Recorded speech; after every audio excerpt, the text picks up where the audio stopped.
वाराणसी की जिला अदालत में ज्ञानवापी मस्जिद केस पर सुनवाई चल रही है। इस सुनवाई पर क्या लोगों का ध्यान नहीं है, लेकिन सुनवाई के दौरान क्या हो रहा है, ज्ञानवापी केस कहां तक पहुंचा है, आज हम आपको बताएंगे। क्योंकि मैंने आपसे कहा था कि ये हमारे लिए टीआरपी का मसला नहीं है। जब कोई चर्चा नहीं कर रहा था तब भी हम इसके बारे में बता रहे थे। आज भी लोग इसको भूल गए हैं जब तक जजमेंट नहीं आएगा, लेकिन हम आपको बताएंगे कि क्या कोर्ट में चल रहा है, क्योंकि हमारे लिए ये बड़ी आस्था का मामला है। विष्णु जैन जी हमारे साथ जुड़ गए हैं। विष्णु भाई, बहुत स्वागत आपका। माफी आपको वेट कराया, लेकिन अब आप अगर हमारे दर्शकों के लिए बताएं कि आज कोर्ट में क्या क्या हुआ है, और सुना कुछ गर्मा गर्म बहस भी हुई आज। देखिए, सबसे इंपॉर्टेंट बात यह है कि मुस्लिम पक्ष पिछले 5 दिनों से कोर्ट को ये बात कहता आ रहा था कि हमने ज्ञान व्यापी के मसले में सूट प्रॉपर्टी को गलत तरह से आइडेंटिफाई किया है, और हमने अपने प्लेंट में इस प्रॉपर्टी को डिफाइन करने के लिए जो खसरा नंबर दिया है वो खसरा नंबर है 9130, और वो खसरा नंबर गलत है। अब उसके लिए कोर्ट में जब आज ओपनिंग हुई और 3:45 मुझे मौका मिला अपनी बहस रखने का, तो मैंने कोर्ट के सामने यही 2 बातें रखी और जिससे उनका आर्गुमेंट डिफीट होता है। पहली बात, दीन मोहम्मद के जजमेंट में खुद, जिसको वो कहते हैं कि उनका पूरा केस दीन मोहम्मद पे बेस करता है और दीन मोहम्मद के केस पे इस जगह को वक्फ प्रॉपर्टी कहा गया, दीन मोहम्मद के केस में जो मुस्लिम पक्ष द्वारा दाखिल किया गया था उसमें खुद इस जगह को सर्वे नंबर 9130 से डिफाइन किया गया। दूसरी बात, जो हमने सूट फाइल किया है उसके ऑब्जेक्शन में जो मुस्लिम पक्ष ने एप्लीकेशन दी है, उस एप्लीकेशन के पैरा नंबर 3 पे उन्होंने लिखा है कि ये प्रॉपर्टी सर्वे नंबर 9130 पे 600 साल से मस्जिद चली आ रही है। तो 5 दिन तक आपने कोर्ट को गुमराह करने का, भरमाने का, अपनी प्लीडिंग के खिलाफ बहस करने का काम किया। वो आज हमने कोर्ट को पॉइंट आउट किया।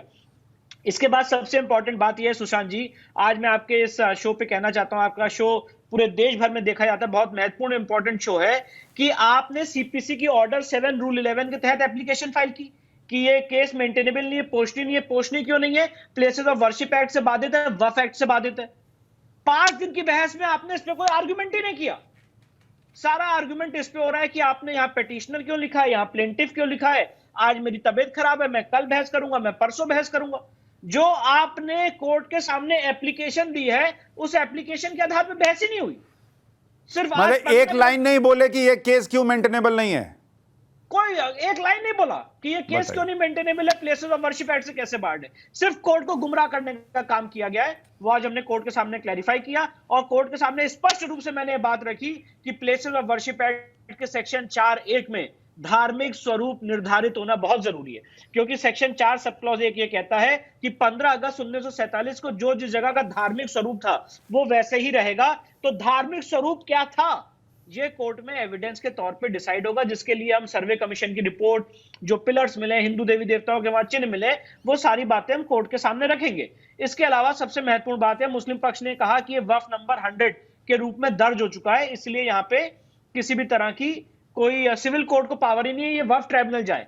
जबकि सुप्रीम कोर्ट का डायरेक्ट जजमेंट है इस पॉइंट पे, जो ये कहता है कि अगर एक पक्ष कह रहा है ये वक्फ संपत्ति और दूसरा पक्ष ये कह रहा है कि ये उनकी संपत्ति है, तो उसमें सिविल कोर्ट में ही डिसाइड होगा। कोई मुगलिया कोर्ट या कोई शरिया कोर्ट उसको डिसाइड नहीं कर सकती है।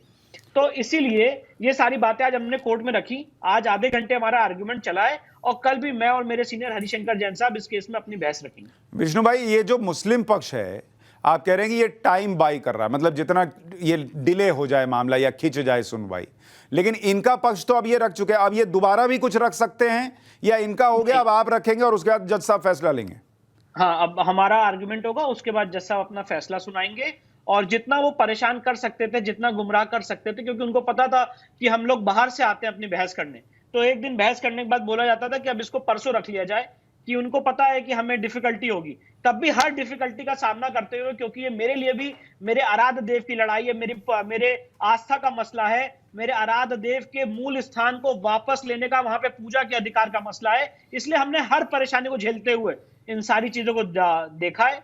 आज उनके आर्गुमेंट्स खत्म हो गए, हमारे आर्गुमेंट शुरू हो गए, और मैं आपके चैनल के माध्यम से जो जितने लोग मुझे सुन रहे हैं उनको विश्वास दिलाना चाहता हूं कि आर्य सनातन वैदिक हिंदू धर्म के लिए ये लड़ाई हमने शुरू की है, इसको लॉजिकल कंक्लूजन तक ले जाएंगे।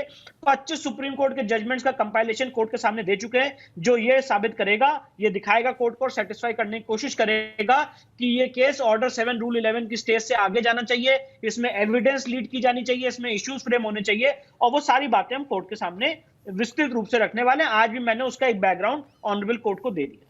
विष्णु भाई, अगर आपका कल आप जो बातें रखेंगे वो कल अगर खत्म हो जाती हैं, तो क्या माना जाए कि कल या आने वाले कुछ दिनों में इस पर फैसला आ जाएगा जज साहब का? देखिए, मुझे ऐसा लगता है कि अभी 2 दिन तो एटलीस्ट हमारा इसमें आर्गुमेंट चलेगा और 15 तक शायद चलने की उम्मीद है। उसके बाद मुझे लगता है कि ऑनरेबल कोर्ट इसमें अपना फैसला सुरक्षित रख सकती है और उसके बाद सबके सामने कोर्ट का फैसला आएगा कि ये केस आगे बढ़ेगा कि नहीं बढ़ेगा। मुस्लिम पक्ष पर आप कह रहे हैं कि चूंकि उन्होंने केस की मेंटेनेबिलिटी पर कोई तर्क ही नहीं रखा, कोई बात ही नहीं की, तो क्या यह माना जा सकता है कि बड़ी संभावना है कि यह केस मेंटेन रहेगा? क्योंकि जब उन्होंने कोई वजह ही नहीं बताई तो जज साहब अपनी मर्जी से क्यों उस दिशा में जाएं या सोचें या करें, तो क्या यह केस मेंटेन रहेगा और इस पर अब आगे चीजें होंगी? देखिए, मैंने ये कहा कि जो उन्होंने एप्लीकेशन फाइल की थी प्लेसेस ऑफ वर्शिप एक्ट के ऑब्जेक्शन को लेते हुए, उस पे तो उन्होंने 4 दिन तक बहस ही नहीं की। उन्होंने बहस की ऐसे मुद्दों पे जो उनकी प्लीडिंग ही नहीं थी, जो उन्होंने कहा ही नहीं था कभी किसी के सामने, जो कोर्ट के सामने भी ऑन एफिडेविट नहीं फाइल किया था। तो इसीलिए मुझे ऐसा लगता है जहां तक प्लेसेस ऑफ वर्शिप एक्ट का विषय है और जो धार्मिक स्वरूप का आर्गुमेंट है हमारा, वो आर्गुमेंट के काउंटर में आज उन्होंने कोर्ट में कोई बात नहीं रखी है। तो मुझे ऐसा लगता है कि ये स्पष्ट है हम सबके सामने और जितने भी लीगल ल्यूमिनरीज है उनका इंटरप्रिटेशन यही है कि प्लेसेस ऑफ वर्शिप एक्ट के सेक्शन, और ये यहाँ पे मैं सिर्फ लीगल डिस्कशन कर रहा हूं कि प्लेसेस ऑफ वर्शिप एक्ट के सेक्शन 4 सब क्लॉज 1 में धार्मिक स्वरूप 15 अगस्त 1947 को क्या था ये निर्धारित होना जरूरी है, उसके लिए एविडेंस आना जरूरी है और कोई ये नहीं कह सकता है कि आप इसको केस को थ्रेशोल्ड में थ्रो कर दो। और मैं सुशांत भाई एक यहाँ पे बात क्लैरिफाई करना चाहता हूँ, ऑर्डर 7 रूल 11 के केसेस वहां पे एक्सरसाइज होते हैं जहां पे आपने फ्रिवलेस प्लीडिंग की हो, वेक्सेशियस प्लीडिंग की हो। अगर आज मैं कहूं कि कोई ऐसी बात कहूं जो रिलीफ मुझे मिल ही नहीं सकती है, उन केसेस में ऑर्डर 7 रूल 11 में कोर्ट अपनी पावर एक्सरसाइज करती है। पर जहां पे इतने भारी मात्रा में हिंदू देवी देवताओं के चिन्ह है, कमीशन की रिपोर्ट आ चुकी है जिसमें वहां पे आज मेरे आराध्य देव का शिवलिंग वहां पे ऑलरेडी मौजूद है, देवी देवताओं के चिन्ह है, खंबे हैं जिसमें हिंदू देवी देवताओं के चिन्ह मिले हैं, तो ये केस एविडेंस में जाना, इसको मुझे ऐसा लगता है, मेरा अपना लीगल ऐसा इंटरप्रिटेशन और मानना है कि ऑर्डर 7 रूल 11 की स्टेज को हम पार करेंगे। और हमने तो बहुत सवाल और जवाब और सारे एक्सप्लेनेशन दे दिए सुशांत जी। मैं कभी आपसे रिक्वेस्ट करूंगा कि मुस्लिम पक्ष से भी तो पूछिए कि उनका क्या जवाब है।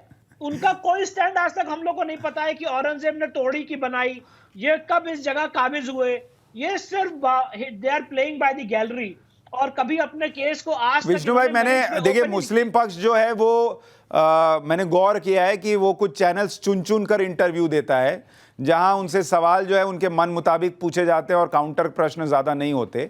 लेकिन मैंने कई डिबेट्स में अपने यहाँ मुस्लिम इस्लामिक स्कॉलर्स को बुलाया, जानकारों को बुलाया और बड़ी बड़ी बहसें हुई। उसमें यह हुआ कि अरे ये तो ऐसा डिज़ाइन होता है, अंदर शिवलिंग भी ये त्रिशूल निकल सकता है, ये वो करते करते लास्ट में बात यहाँ आ गई कि हाँ ठीक है, ये लिखा है कि औरंगज़ेब ने ये मंदिर तोड़ के मस्जिद बनाया था। हमारे धर्म में किसी दूसरे के आराध्य की जगह पर मस्जिद बनाने का प्रावधान भी नहीं है, लेकिन ये रहेगा वही क्योंकि 91 का वर्शिप एक्ट है। तो अब इस पे क्या बोलेगा आदमी? और देखिए, आप जो अपने चैनल पर भी सारे पिक्चर्स दिखा रहे हैं, ये सारे पिक्चर्स बहुत महत्वपूर्ण है। यहाँ पे आप दिखा रहे हैं जो देवी देवताओं को रखने के आले बने हुए, वो आपको हिंदू मंदिर की तरफ दर्शाते हैं। और मैं तो एक बात और कहना चाहता हूँ, आप प्लेसेस ऑफ वर्शिप एक्ट को इतना मानते हैं, बहुत मानते हैं, वो सैक्रोसेंट लॉ है ना, तो सेक्शन 3 को किसने वायलेट किया? 1991 में प्लेसेस ऑफ वर्शिप एक्ट आया है, सितंबर 1991 में सुशांत जी। और आपने एडमिटेडली 1992 के बाद वहां पे व्यास जी को तहखाने से बाहर रख दिया। क्या आपने प्लेसेस ऑफ वर्शिप एक्ट के सेक्शन 3 का उल्लंघन नहीं किया? जरा ये जितने बैरिस्टर लोग हैं उनसे पूछा जाए कि आपने कैसे, जो व्यास जी उस तहखाने में पूजा करते आ रहे थे, प्लेसेस ऑफ वर्शिप एक्ट के वायलेशन में, सेक्शन 3 के वायलेशन में, उनको आपने उस तहखाने से बाहर फेंक दिया और बैरिकेडिंग लगा के हम लोग को रोक दिया कि उसके अंदर नहीं जा सकते। उससे पहले तक तो हिंदू वहां पे अंदर जा रहा था, पूजा कर रहा था। विष्णु भाई, एक चीज लास्ट में ये बताते जाइए कि अब आपकी जिरह खत्म हो गई, उसके बाद कोर्ट जो है वो अपना आदेश सुरक्षित रखेगा, जल्दी ही सुना भी देगा। अगर ये केस मेंटेन हो जाता है उसके बाद क्या होगा? क्या आप लोग एएसआई सर्वे की भी मांग कर सकते हैं? उसके बाद के स्टेप क्या होंगे? देखिए, बिल्कुल इंपॉर्टेंट बात यही है कि इसके बाद इश्यूज फ्रेम होंगे, किन किन मुख्य बिंदुओं पे कोर्ट को अपना फैसला देना है, उन सारी चीजों पे कोर्ट अपने इश्यूज फ्रेम करेगा। और साथ ही साथ जो और अलाइड एप्लीकेशन है, सबसे इंपॉर्टेंट एप्लीकेशन हमारी है कि जो शिवलिंग के नीचे की दीवार है उसको तोड़ के देखा जाए, उसको खोल के देखा जाए कि ये शिवलिंग नीचे का कितना जा रहा है, उसका अर्घा जो है वो हमको बरामद होगा, वो हमको मिलेगा। और ये किसी भी तरह से फाउंटेन नहीं है, तो वो दीवार खोलने की सबसे पहली एक्सरसाइज है। इसमें अभी एक और कमीशन जारी होगा। इसके बाद जो एसआई सर्वे की बात है, court section 45 of Indian evidence act में एक्सपर्ट ओपिनियन के तहत एविडेंस ले सकती है।